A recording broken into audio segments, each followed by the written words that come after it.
Personalidad, carácter y temperamento, es de lo que hemos venido hablando en esta serie.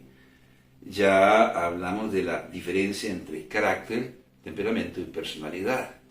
Carácter básicamente son las reacciones psicológicas, ¿verdad? Lo que tiene que ver con el conocimiento que nosotros manejamos y hemos adquirido, lo que creemos o pensamos, por ejemplo, sobre nosotros mismos. Por temperamento son las reacciones emocionales, que hemos dicho que el temperamento es hereditario. Y la personalidad es la suma de ambos. También hemos hablado de la necesidad de desarrollar nuestro carácter, nuestro intelecto, nuestra fuerza de voluntad, nuestra fuerza de empuje, creando así un equilibrio entre nuestras debilidades y nuestras fortalezas.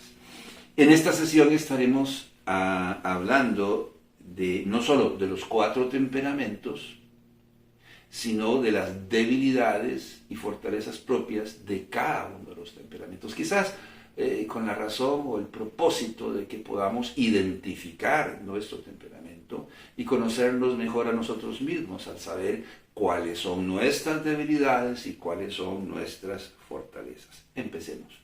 Los 4 temperamentos, bueno, se han mencionado 4 temperamentos, o se habla de 4 temperamentos: el sanguíneo, el colérico, el melancólico y el flemático.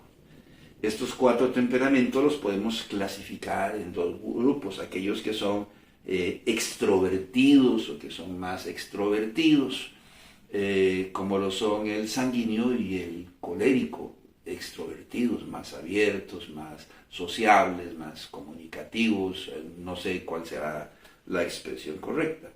Y los introvertidos, a veces se les dice a los introvertidos como tímidos, ¿verdad?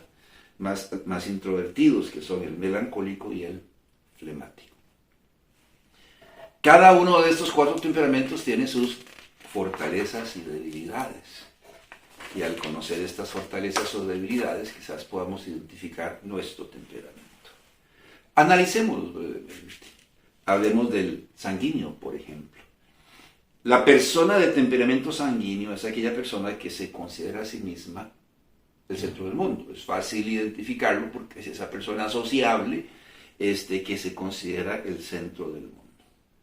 ¿Cuáles son las fortalezas o algunas de las fortalezas del sanguíneo? Bueno, las personas de temperamento sanguíneo suelen ser muy, como ya dijimos, extrovertidos, son muy alegres, vivaces, emotivos, simpáticos, les encanta la gente, por lo que suelen ser muy sociables y se creen muy seguros de sí mismo o de sí mismos. ¿Qué le puedo decir? Son muy seguros en sus aseveraciones, por ejemplo, aunque no tengan la razón. Su prioridad en la vida son las relaciones humanas. Les gusta relacionarse con todo el mundo y les gusta destacar y ser admirados por todo. O sea, siempre están esperando un elogio por todo y cuanto dicen o hacen. Debilidades de las personas con temperamento sanguíneo. Bueno, su peor debilidad es la irreflexión. No piensan, no suelen meditar o razonar las cosas. Son estas personas que son muy impulsivas y reaccionan de buenas a primeras para hablar, ¿verdad? Para criticar, para señalar, para acusar, por ejemplo, ¿verdad? Entonces son muy emocionales y su mayor necesidad es ser admirados. Son muy impulsivos, emocionales, conversadores, hablan mucho, ¿verdad? Y creen saberlo todo. Entran en conflicto cuando son confrontados con el deber y los pendientes. ¿Por qué? Bueno, porque por lo general no terminan, ¿verdad? Lo que empiezan. No que no lo terminen, es que tienen una tendencia a no terminar las cosas que empiezan. Pueden ser muy crueles o insensibles, pueden causar daño o ofender a alguien y sin siquiera darse cuenta. Y hasta tal vez usted se los dice y pueden entrar en incredulidad, ¿verdad? Porque ellos son así, ¿verdad? Pueden hacerle daño a una persona y ni siquiera se dieron cuenta. Son una cosa en la casa y otra fuera de ella, son indisciplinados y a veces eso se refleja en su apariencia. Son indisciplinados y muy olvidadizos, son muy ingenuos, de voluntad débil y desorganizados, siempre tienen que estar en movimiento, siempre tienen que estar como ocupados, ¿verdad? A veces invaden por eso el espacio de los demás, o no le dan ese espacio, o no respetan ese espacio a los demás. Suelen ser exagerados, viven el presente, el hoy, no piensan en el mañana. No es que no piensen, es que no tienen una tendencia a pensar, mucho menos a planificar el día de mañana, ¿verdad? El futuro. No miran al pasado, ni piensan en el mañana, se rigen por emociones, y son esas personas que en una conversación entre varios interrumpen las conversaciones. O están hablando con usted y hasta que le tienen madura el brazo o la pierna, ¿verdad? Porque constantemente interrumpen o inclusive hablan o responden por los demás. Son egocéntricos en alguna medida o en algún grado, piénselo usted. Si son el centro del universo, se consideran el centro del universo y sus prioridades es ser admirados, entonces son egocéntricos. Pueden ser ególatras y podrían llegar a ser inclusive narcisistas. Ellos se creen el pato de la fiesta, el centro del mundo, son muy tercos, les cuesta entrar en razón, ¿verdad? Porque ellos creen que lo saben todo y que ellos son los que tienen la razón. Tienen tendencia a no decir la verdad y a ocultar la verdad, por lo tanto tienen problemas con la mentira, ¿verdad? Con tendencias al juego, a la gula, a consumir alcohol u otras sustancias. Para ellos es más fácil caer en este tipo de situaciones. La mayoría de las veces no son muy fieles, también tienen problemas en esta área, ni muy sinceros. Pueden estar diciendo una cosa, pero pensando exactamente en otra. Esto es el temperamento sanguíneo, el colérico. El colérico es el líder innato, por eso usted lo puede distinguir así. Es el líder innato. ¿Cuáles son las fortalezas del colérico? Bueno, tienen don de mando. Mal llamados, digo yo. Colérico, eso es un nombre. Por eso se les considera líderes innatos, porque tienen don de mando. Son muy impulsivos, prácticos, organizados y disciplinados, y son muy extrovertidos, ¿verdad? No ocultan sus sentimientos, sus emociones, son muy abiertos. Son independientes, activos, visionarios, por lo que suelen ser muy exigentes y no se detienen ante nada. Si yo tuviera que ponerle un ejemplo a ustedes de personas que creo yo que son así, sería el expresidente de los Estados Unidos, Donald Trump, o simple y sencillamente Cristiano Ronaldo. Él dice que entre más lo señalen, entre más lo critiquen, más va a echar para adelante. Él tiene metas, él tiene objetivos y nadie lo va a detener para alcanzar esas metas o esos objetivos. A los coléricos les gusta la profesión que requiera liderazgo, motivación y retos, y siempre están haciendo planes para el futuro. Anhelan un reto, ¿verdad? Y cuando no lo tienen, se retan a sí mismos. Yo contra yo. Porque ya llegué a ser quizás el mejor, entonces voy a superarme a mí mismo. Su prioridad es el trabajo fuerte y la productividad, ¿verdad? ¿Cuáles son algunas debilidades del colérico, del temperamento colérico? Es egoísta, piensa en sí mismo, en sus metas, en sus objetivos y a veces en más nada. Son perfeccionistas, hablan de hacer bien las cosas, aunque él no pueda hacerlas mejor. Entran en conflicto cuando las cosas no salen como ellos dicen o como ellos quieren. Su mayor necesidad es ser obedecidos. Porque tienen este don de mando, porque porque son líderes innatos, ¿verdad? Es hostil o puede ser hostil. Apático e insensible, no le gustan las lágrimas, es cruel, cortante, sarcástico, mandón, rudo, posesivo, dominante, si se quiere, intolerante, impaciente y manipulador. Eso sí, va a pasar por encima de quien tenga que pasar para alcanzar lo que él los propósitos, objetivos que se ha trazado en la vida. Es muy ambicioso. No olvida. Digamos que el sanguíneo tiene mala memoria. Eso hasta cierto punto es bueno, porque no le cuesta perdonar. El problema es cuando usted le presta dinero a eso. Sí, eso puede ser un problema, porque como tiene mala memoria, se olvida que tiene que pagar. El colérico tiene una tremenda memoria. No olvida. No es olvidadizo. No olvida fácilmente y quizás por eso maneja el resentimiento con ira y con enojo.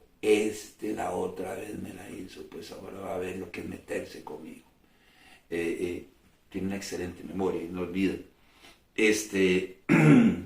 Porque es muy rencoroso quizás, inclusive hasta vengativo. El melancólico. El melancólico podemos distinguirlo porque es esa persona analítica, a veces callada porque está pensando y está analizando su entorno, a las personas y lo que piensan y lo que dicen, cómo se visten, cuál es su expresión corporal o facial. Ellos están en todo, ¿verdad? Entonces usted puede identificarlo porque es el analítico. Fortalezas del melancólico, bueno, suelen ser muy sensibles. Se resienten con mucha facilidad. Son emocionales, son muy inteligentes, son perfeccionistas, como ya dijimos, analíticos, suelen ser muy fieles, talentosos, creativos, disciplinados, ordenados, organizados y muy detallistas. Quizás si usted anda buscando el hombre ideal, debería fijarse en una persona que sea melancólica. Hasta para eso le puede servir esto de los temperamentos, porque la mujer dice, el hombre ideal tiene que ser detallista. Bueno, el melancólico es detallista, ¿verdad? Yo diría que un melancólico sano, si lo va a buscar. Les gusta planificarlo todo. Todo lo va a planificar. Construcción, gastos, no sé, todo lo planifica. Son muy sacrificados, están dispuestos a darse, a entregarse, a sacrificarse, no sé, por las personas o por los ideales. Son muy económicos y son muy prácticos. Por prácticos quizás es que sea económicos, no creen en gastos superfluos, no es que no los puedan hacer, es que tienden a justificar, como les gusta planificar, les gusta justificar los gastos. No, yo no compro eso. ¿Por qué? Porque no lo necesito. Hay muchas cosas que nosotros compramos que no necesitamos. Las compramos por vanidad, no por necesidad. El melancólico tiende a justificar el gasto o los gastos, ¿verdad? Si no tienen justificación, pues, ¿para qué hacerlos? ¿Verdad? Entonces, en ese sentido, es que son muy económicos y que son muy prácticos. Podríamos decir, entre otras cosas, la prioridad en la vida es el deber cumplido y su mayor necesidad de ser amados.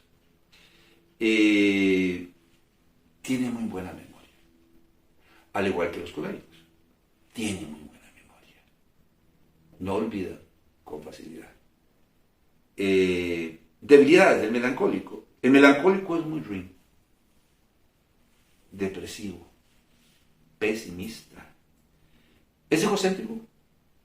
¿verdad? Y muchas veces defiende el hecho de que tiene la razón. Se compara con los demás, tiene cambios de ánimo muy marcados, es rígido, es intransigente, es crítico, muy suspicaz, lo pone todo en tela de duda. ¿Por qué? Es que fulano tal y cual tal. ¿Y por qué hizo eso? ¿Qué intención hay detrás de todo esto?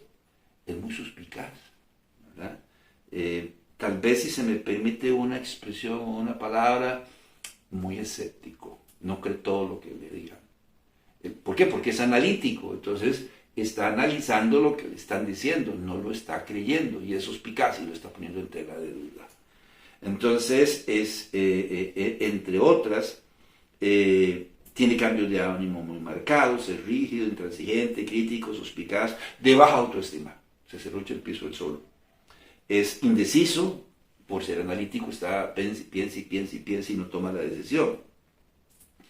Tiene complejo de culpa, gracias a su excelente memoria les cuesta perdonar, maneja el resentimiento con dolor, con angustia, algún grado de depresión y con frustración. A diferencia del colérico, que se enoja, ¿verdad? Y tiende a la venganza. El melancólico no. El melancólico maneja el resentimiento con dolor, angustia, depresión o frustración. El flemático. Usted lo identifica porque es esa persona paciente que le pide permiso a un pie para mover el otro, ¿verdad? A esa persona que es impasible, nada le roba la paz, ¿verdad? ¿Cuáles son algunas fortalezas del flemático? Suelen ser equilibrados, callados, tranquilos. Creo que era mi mamá o mi abuela decía que no abren la boca, pero ni para ofender. No matan, pero ni una mosca, ¿verdad? Entonces, también tenía mi abuela y mi mamá un dicho, creo que decía algo como que, Señor, de las aguas mansas líbrame, Señor, que de las turbias me libraré yo. Oiga lo que está diciendo, va a enfrentar las aguas turbias, prefiere enfrentar las aguas turbias que las aguas mansas.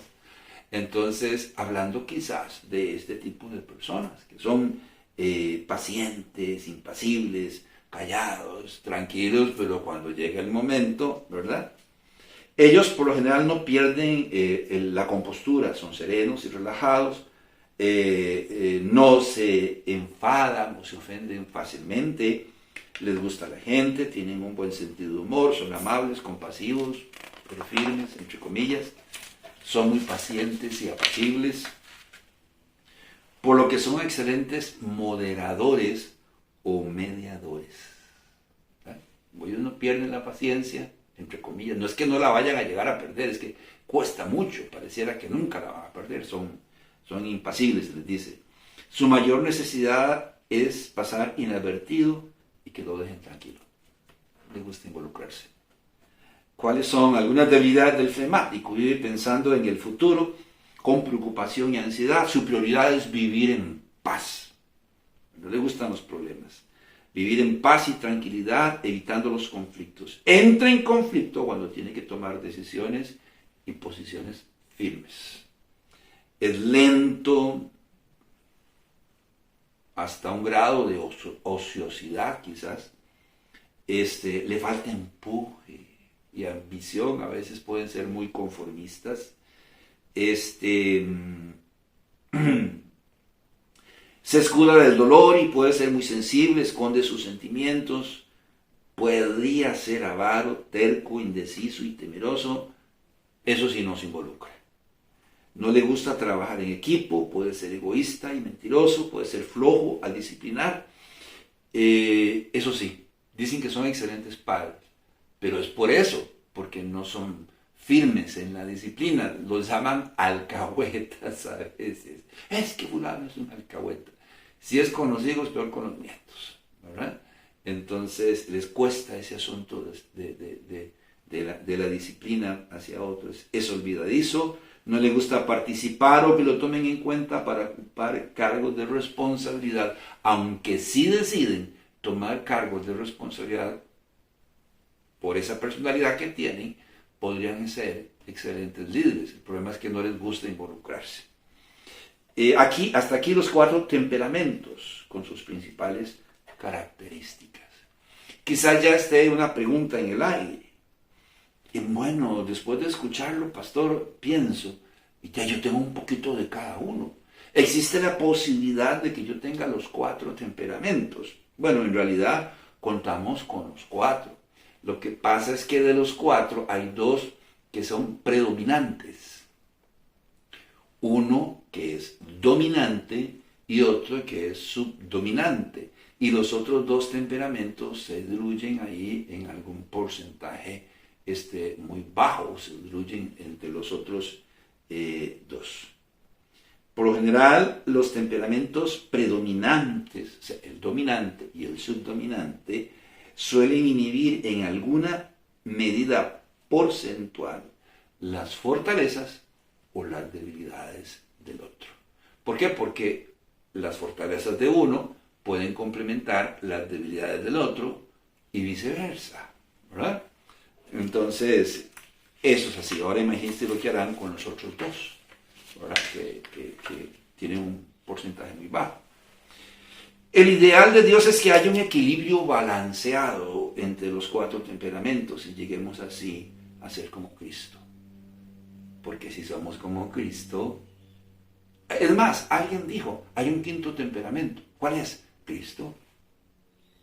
Si nosotros somos como Cristo, entonces vivimos bajo equilibrio. Voy a quizás sonar muy extraño, una redundancia, un equilibrio balanceado, ¿verdad? El Señor dijo en Mateo 5:48, sed, ¿qué cosa dijo? Perfectos como vuestro Padre que está en los cielos es perfecto. Somos combinados a ser perfectos. ¿Qué quiso decir el Señor con que nosotros debemos ser perfectos? Bueno, deberíamos ir al libro de Santiago, al capítulo 1, al versículo 4 y escuchar lo que el hermano del Señor tiene que decir al respecto. Santiago capítulo 1, versículo 4. Mas tenga la paciencia su obra completa para que seáis perfectos y cabales, sin que os falte cosa alguna. Perfectos, cabales, sin que nos falte cosa alguna. Esa persona es muy buena, es que él es muy bueno, pero le falta sabiduría, le falta paciencia, le falta comprensión, etc. Bueno, es lo que está diciendo Santiago, lo que está diciendo el Señor Jesucristo, que seamos perfectos. No que no tengamos error, eso sería un ideal, que no cometamos errores, sino que seamos cabales sin que nos falte todo aquello que Dios quiere que nosotros tengamos en nuestra vida. Bueno, hermano, está bien, entiendo. Pero ¿cómo puedo saber yo cuál es mi temperamento? Porque a la larga, si yo determino mi temperamento, sé cuáles son mis fortalezas y cuáles son mis debilidades. ¿Cómo puedo hacer yo para saber cuál es mi temperamento? Para poder determinar el temperamento de una persona es necesario realizar, en primera instancia, un test. Con una serie de preguntas, que al contestarlas nos permita reconocer, cuáles son las fortalezas y debilidades que nos caracterizan, para poder identificar no solo nuestro temperamento dominante, sino también nuestro temperamento subdominante.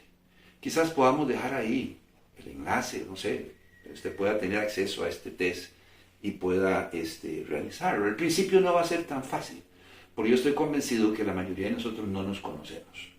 En sesiones donde hemos hablado de personalidad, carácter y temperamento, hemos hecho un experimento, hemos trabajado una hojita con unas columnas ahí, y dice, bueno, escriba hacia abajo 5 debilidades propias de su personalidad. Y en la columna siguiente, escriba las 5 fortalezas. Oiga, y la gente duda, le cuesta ubicar esas 5 fortalezas y esas 5 debilidades. ¿Por qué? Porque no se conoce bien. Entonces mi consejo es, cuando usted haga este test, hágalo varias veces. Hágalo usted con total objetividad. Pero tenga otro test en blanco y entréguelo a una persona, su mamá, su papá, un hijo, un hermano, su cónyuge, para que se lo haga a usted. Y compare el que usted hizo con el que le hizo la otra persona que supuestamente le conoce muy bien. Se va a llevar más de una sorpresa. Deje que pase un tiempo y vuelva usted a hacer el test. Y se va a dar cuenta, así soy yo. Sí, así lo ven las personas. Así eres tú. De manera que esta es la única manera. Alguien dirá, bueno, si el temperamento es hereditario, Dios no se hizo así. La respuesta es definitivamente no. La palabra de Dios dice en Génesis, en el capítulo 1, en el versículo 26, el 27, y dijo Dios, hagamos al hombre nuestra imagen conforme a nuestra semejanza. Si Dios es perfecto, entonces nosotros en un principio fuimos hechos perfectos. ¿Qué fue entonces lo que pasó? Bueno, lo que pasó fue que Dios nos hizo a nosotros perfectos, con sentimientos y emociones, con la capacidad de poder pensar y razonar, y con libre albedrío. ¿Qué quiere decir eso de libre albedrío? Bueno, con la capacidad de poder decidir qué pensar, qué sentir y qué hacer. Hoy solo reaccionamos, pero Dios nos hizo con la capacidad de poder decidir qué pensar, qué sentir y qué hacer. Él nos hizo perfectos. ¿Qué fue lo que pasó? Que en esta condición de perfección Dios puso al hombre en el huerto del Edén. Y en el huerto del Edén el hombre fue tentado por Satanás a dejar de creer en Dios, a dudar de Dios, a desobedecer a Dios. Tomó del fruto que Dios le mandó que no comiese. La desobediencia es pecado. Se contaminó con el pecado. Y el pecado tomó control y dominio del hombre. La palabra de Dios dice que uno de los problemas con el pecado es que el pecado, o por lo menos la capacidad de hacer el mal, fue heredada de generación en generación a todos los hombres. Pablo dice en Romanos 5:12, por tanto como el pecado entró en el mundo por un hombre y por un hombre la muerte, así la muerte pasó a todos los hombres por cuanto todos pecaron. Entonces esa capacidad pecaminosa nos fue heredada a todos. Y con ella nuestro temperamento o nuestros temperamentos en total desequilibrio. Donde en lugar de tener 4 equilibrados que se complementan uno con el otro, ahora tenemos 4 en total desequilibrio, con un temperamento dominante, uno subdominante y los otros en porcentajes muy bajos. De manera que ahora el hombre tendría 2 naturalezas. Una naturaleza divina, esto se acepta a Jesucristo como su único y suficiente Salvador. Y una naturaleza pecaminosa. Ahora el hombre no sería el mismo, ahora el hombre experimentaría una lucha, por lo menos estoy hablando del creyente, experimentaría una lucha. ¿Por qué? Porque ahora sería tentado. No hacer lo que debe, sino lo que no debe. ¿Qué dice la palabra de Dios en el libro de Romanos, en el capítulo 7, en el versículo 23, sobre el pecado? Bueno, el pecado es como una enfermedad, no es una enfermedad, es como una enfermedad que nos induce a hacer cosas que a veces ni nosotros mismos queremos hacer. Dice el apóstol Pablo, pero veo otra ley en mis miembros que se revela contra la ley de mi mente y que me lleva cautivo a la ley del pecado que está en mis miembros. Pablo, como creyente, dice, yo he encontrado ahora en Cristo que tengo 2 naturalezas. Una naturaleza divina por la presencia del Espíritu Santo en mí que me induce a hacer el bien, pero una naturaleza pecaminosa que me fue heredada en mis primeros padres, que me induce a hacer el mal. Y hay una lucha constante, dice, entre ambas. Por lo menos dice en Gálatas, en el capítulo 5, en el versículo 17, el apóstol Pablo. Gálatas, capítulo 5, versículo 17.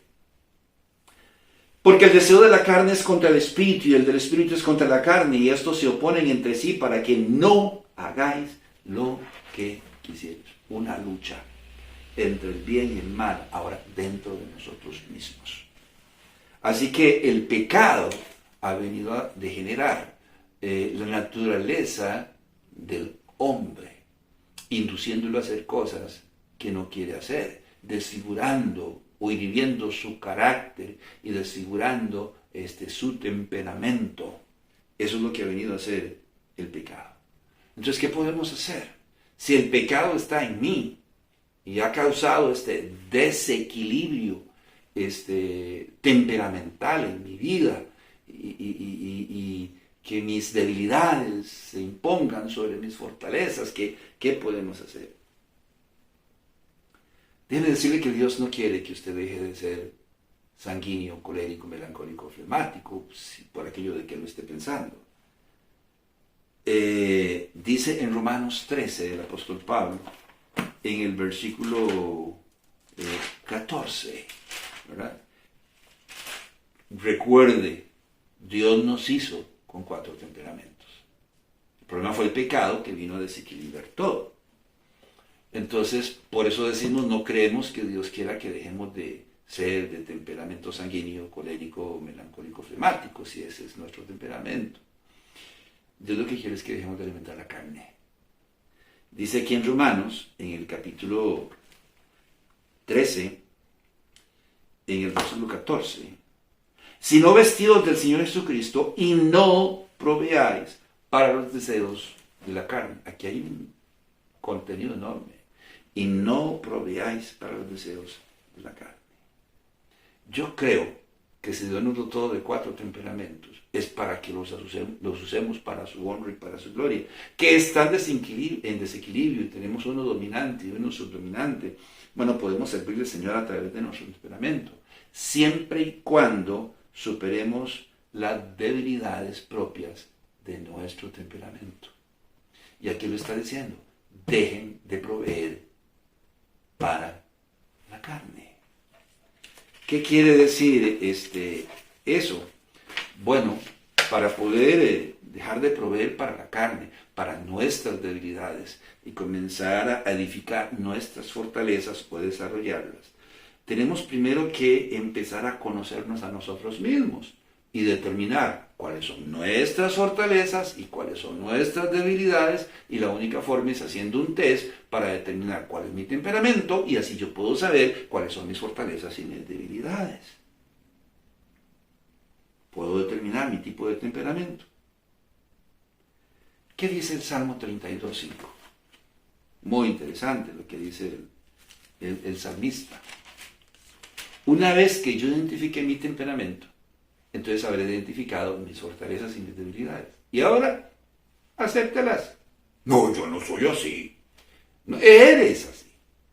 Y dice en el libro de los Salmos, en el capítulo 32, en el versículo 5, mi pecado te declaré y no encubrí mi iniquidad. Dije, confesaré mis transgresiones a Jehová, y tú perdonaste la maldad de mi pecado. ¿Qué dice el salmista? No encubrí mi iniquidad. Como nosotros no nos conocemos muy bien, y otra persona viene, es que ustedes, y sobre todo cuando nos dicen, es que ustedes, como chamás razón vamos, no, yo no soy así. Deberíamos, si fuera posible, salir de nuestro cuerpo y mirarnos a nosotros mismos. Comenzar a conocernos y darnos cuenta de que yo no soy mentiroso, sí eres mentiroso.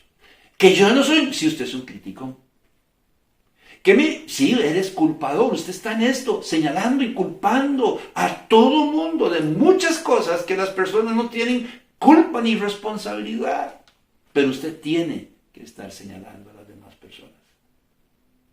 En el libro de Proverbios, en el capítulo 28, en el versículo 13, nos dice el sabio Salomón: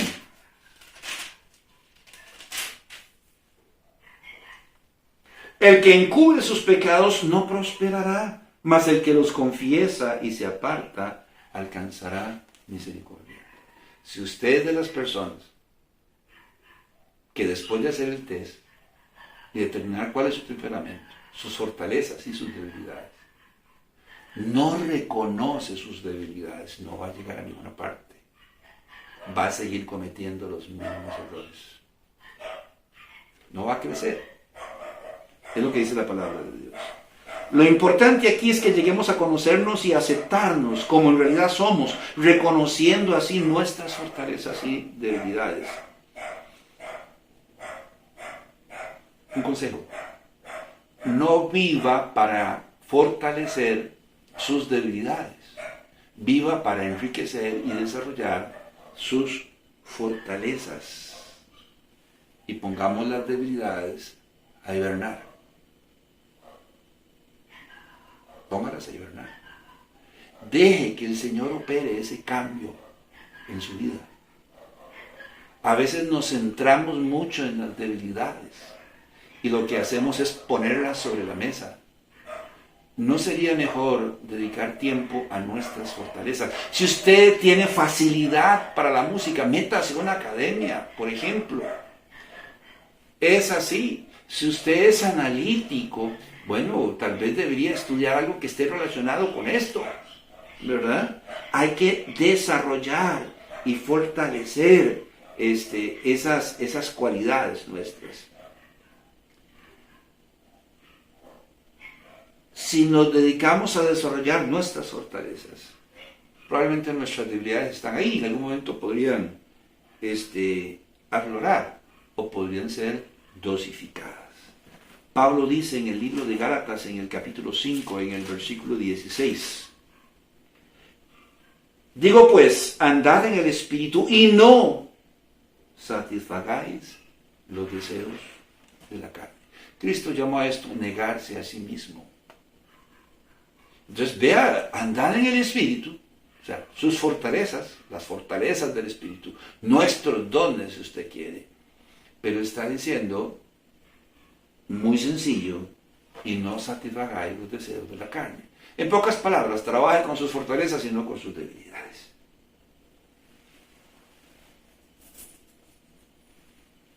Comience a hacer lo posible por desarrollar su carácter. Viene siendo lo mismo. Si el carácter tiene que ver con nuestras reacciones psicológicas, entonces carácter tiene que ver con lo que tenemos aquí, con el conocimiento que tenemos. Entonces adquiera conocimiento y fortalezca su fuerza de voluntad. Aquello que llamamos templanza, sabiduría o dominio propio. Entonces el carácter, ¿verdad?, se fortalece cuando nuestro cerebro lo alimentamos con conocimiento. Dios es digno de toda honra. Dios es digno de todo honor. Si yo reacciono de esta manera, yo estoy blasfemando el nombre de Dios. No estoy dando buen testimonio. Esto no es bueno para mí. Esto no es bueno para mi matrimonio. Esto no es bueno para mi familia. Todo lo puedo en Cristo que me fortalece. El Espíritu de Dios está en mí. El apóstol Pablo decía, si hay algo digno, ¿verdad?, dice, en esto pensar. Si hay algo digno de alabanza, él decía, en esto pensar.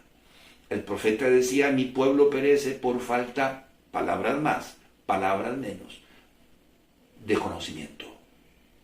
Entonces el carácter se desarrolla en base al conocimiento que nosotros tenemos contenido en nuestra mente. Entonces, no, yo no puedo. No, yo no voy a llegar a ninguna parte. No, no voy a conseguir trabajo. No, esto no se puede hacer. No, ¿para qué lo voy a hacer? Alguien dijo que nosotros somos lo que pensamos. Entonces, comience a desarrollar su carácter. ¿Cómo? Adquiera conocimiento. Lea la palabra de Dios. Escudriñe la palabra de Dios. Lea libros que valgan la pena. La palabra de Dios es clara en decir, en 2 de Pedro, en el capítulo 1, 2 de Pedro, capítulo 1, versículo 5 al 8 y el versículo 10. 2 de Pedro, capítulo 1, versículo 5. Dice el apóstol Pedro: vosotros también, poniendo toda diligencia, por esto mismo añadid a vuestra fe virtud, a la virtud conocimiento, al conocimiento dominio propio, al dominio propio paciencia, a la paciencia piedad, a la piedad afecto fraternal, al afecto fraternal amor.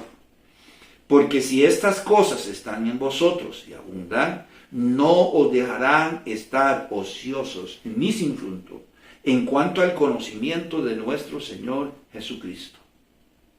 Segunda de Pedro, capítulo 1, versículo 10.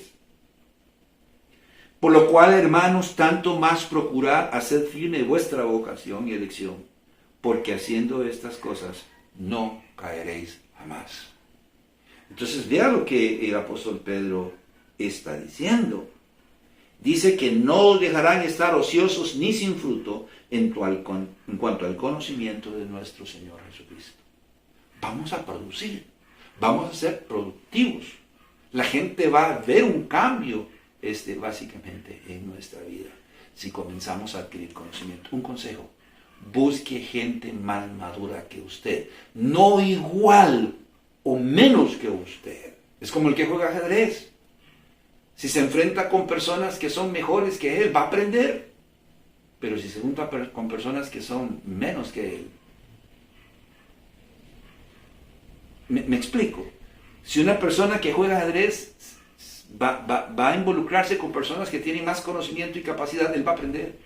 Pero si se mete con personas inferiores en cuanto a conocimiento, el que va a perder es él, porque no va a adquirir conocimiento. Es lo que dice la palabra de Dios. Debemos empezar a conocernos a nosotros mismos, debemos aceptarnos como somos, debemos comenzar a trabajar con nuestras fortalezas, no necesariamente con nuestras debilidades. A estas debemos poner y hibernar. Es así, estarán ahí las debilidades, pero dosificadas. Por último, debemos aprender a desarrollar nuestro carácter, nuestra fuerza de voluntad, aquello que llamamos templanza, sabiduría o dominio propio. Y esto se hace adquiriendo conocimiento. Mi nombre es Carlos Corrales, nos vemos la próxima. Que la pase bien.